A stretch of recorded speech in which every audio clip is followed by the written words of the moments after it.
Hey, how's it going, guys? My name's Tom Mason. I'm a professional wildlife and nature photographer from the UK. And for my session today at the Photography Show Online, I'm going to be talking to you about getting prepared for photographic trips as a wildlife photographer. We're going to be talking about traveling and how to make the most of opportunities when you're heading abroad, but also for trips in the UK as well. I know that over the last few months, many of us have been stuck at home, not being able to go too far, and I know that over the next few months as well, probably a lot of us will still be sticking to the UK. So the whole idea about this session is to get you thinking about the best ways to plan and prepare for your trips, to come up with some really cool ideas for photographing out in the field, to get set up, geared up, and make sure that you've got everything you need, and then how to execute those when you're out shooting on location. So let's get into it.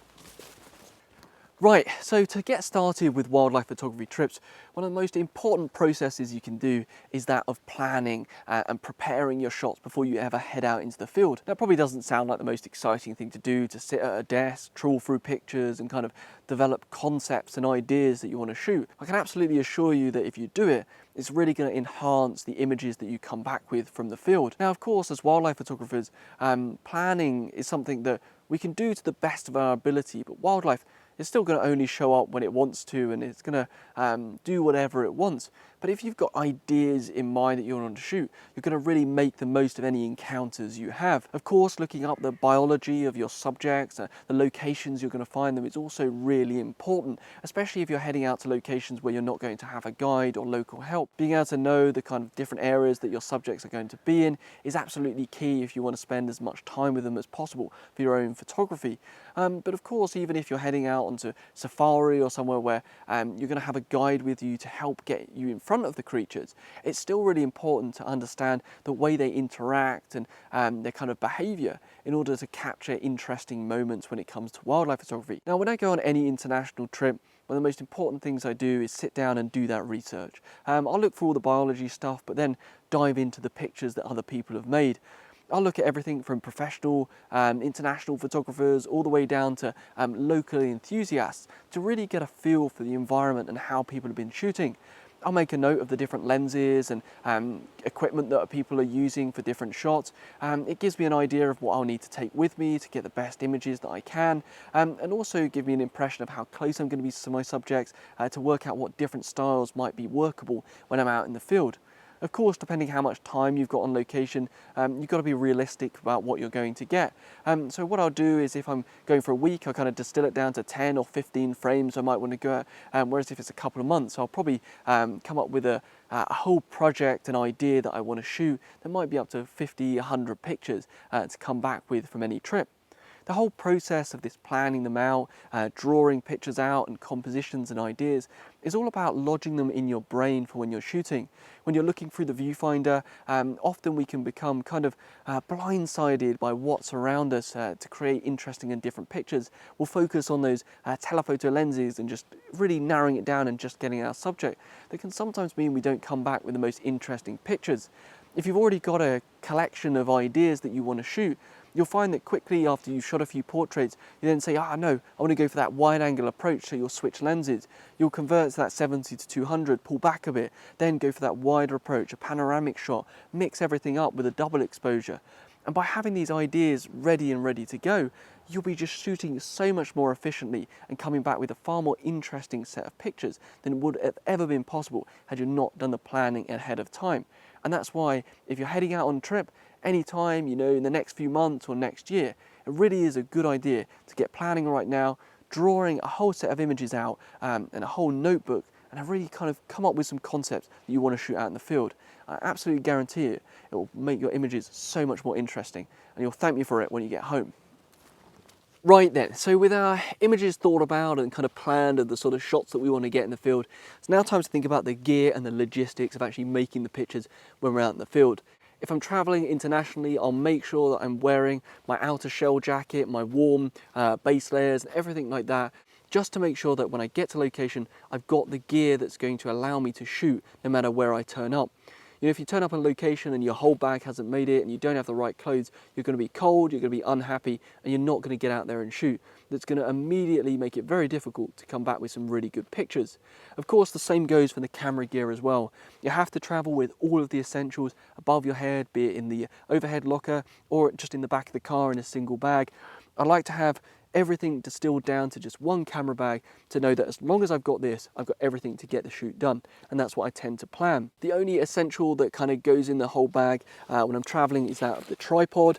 This is the Jitso Traveler. It's a fantastic one that goes small enough that often I will put it on the side of the bag when I'm traveling with larger airlines, and often you can get it on the plane. Just provides that extra kind of peace of mind that I've got the tripod with me as well.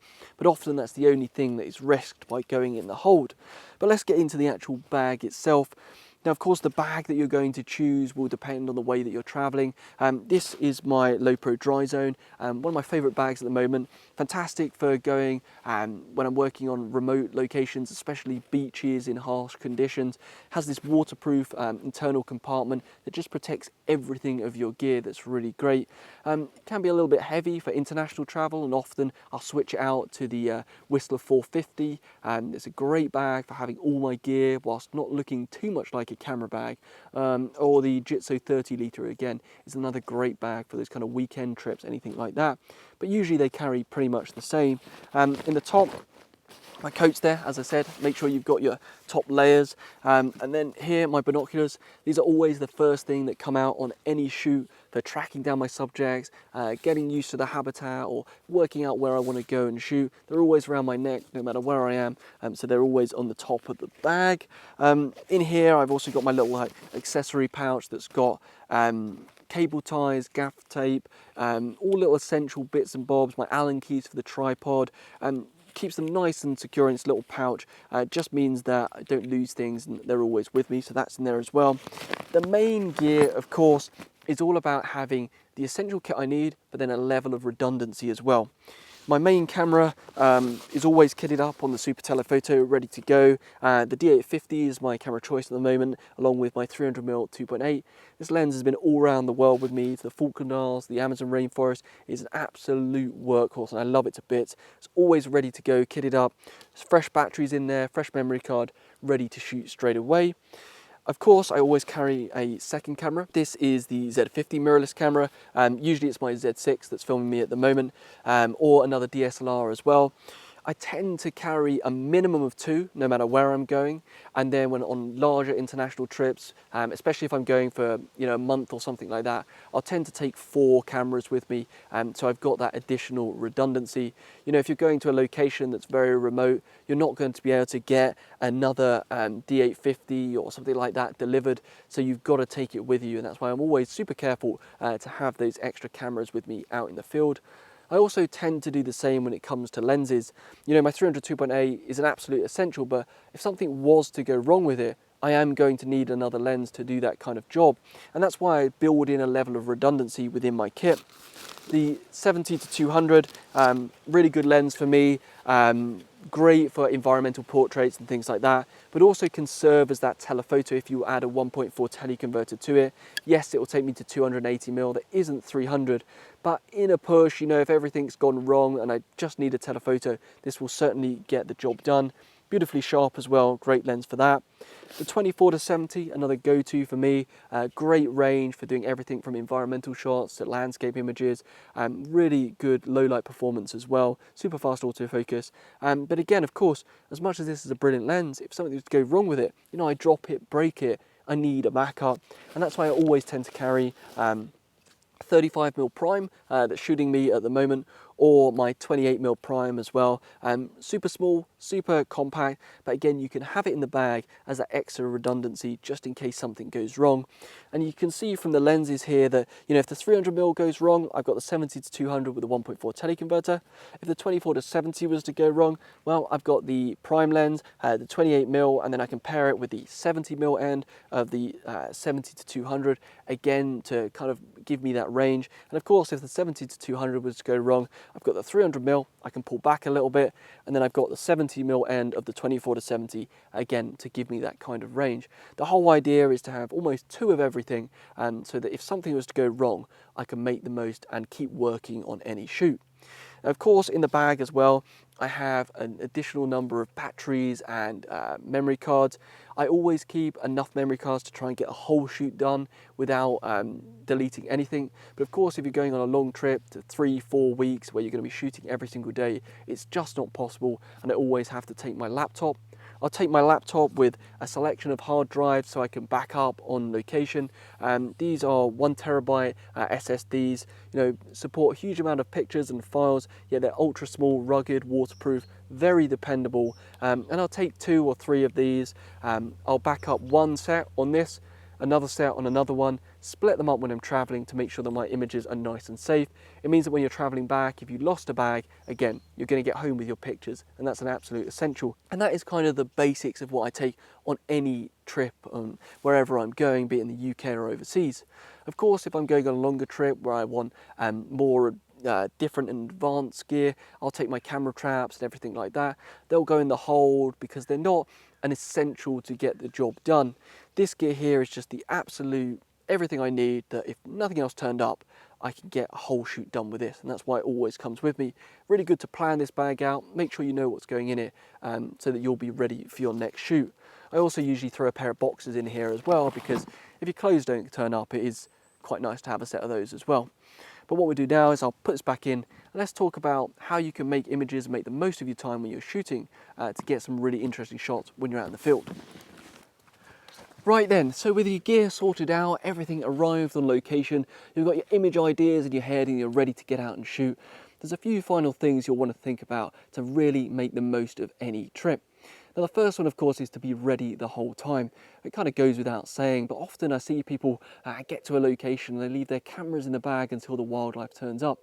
Isn't the way you should work. Make sure that you've got your cameras set up and ready to go in the morning when you're heading out on the shoot. I like to have my 2 cameras kitted up next to each other with different lenses on, lens caps off, just ready to shoot, because wildlife turns up at a moment's notice and you want to be ready to make the most of any situation that comes your way. Working on from that, after you've had an encounter with wildlife, be sure to check through your gear systematically. Look at those battery indicators, the memory card, how many pictures you've taken, and if you're nearing the end of a card or near the end of a battery, switch it out ahead of time. You don't want to leave it in there and then get on to the next subject, shoot that, get 2 frames in and the camera die, then fumble around in your bag for 5 minutes trying to get your camera battery out whilst your subject's gone. You want to be just ready to shoot time and time again. So always preempt what's coming next. Change things up while you're moving, getting and changing locations so you're ready to shoot as soon as you get there. And that will certainly make you more efficient in the field. Now the next thing to think about is that of changing compositions regularly. Often when people are on location, they kind of get sucked into the subject so much that they forget to change composition. They're looking through their long lens, they're excited, it's really amazing to see new wildlife through the camera. And you can stick the same composition and shoot maybe 200-300 of nearly exactly the same frame because you're just excited by what you're seeing. Now, of course, in some cases, if you're waiting for a really unique bit of behavior to play out, it does make sense to hold the same composition. But a lot of times what you can make a far more interesting portfolio by doing is changing it after, say, every 10 or 15 frames. I like to shoot in sequence of picking my compositions around the rule of thirds. I'll pick like looking in from the right, do top and bottom, then left, top and bottom, change it around to portrait orientation and do exactly the same, so that every 15 frames I'm getting a different style of shot and building that portfolio as I go. It also means that by changing it up regularly, you start to think and bring those ideas that you thought about pre-shoot into your style and what you're working on. You might suddenly see an idea for a wide angle, a more environmental context picture, change lenses and start shooting. And of course, if you've got an encounter that's going on for an extended period of time, be sure to mix it up and make the most of it. One of the most important tips that I can give any photographer is that time is absolutely key. When you're working on location, you're working somewhere new, you might think it's a really exciting thing to keep moving on, take a few pictures here and then move on, but all you will do with that is kind of ruin photographic opportunities for yourself. One of the best ways to shoot is get to a location, find some wildlife, sit down and spend as much time as you can with it. Work those pictures through with different lenses, different approaches, different styles, and really build a portfolio with the time you've got. Work a situation till either the encounter finishes, or you want to move away to just let the wildlife get back to itself. And what you're going to find with that is you create a boatload more interesting pictures, a more varied portfolio, and come home with shots that you're far more proud of than that same picture that you've taken time and time again.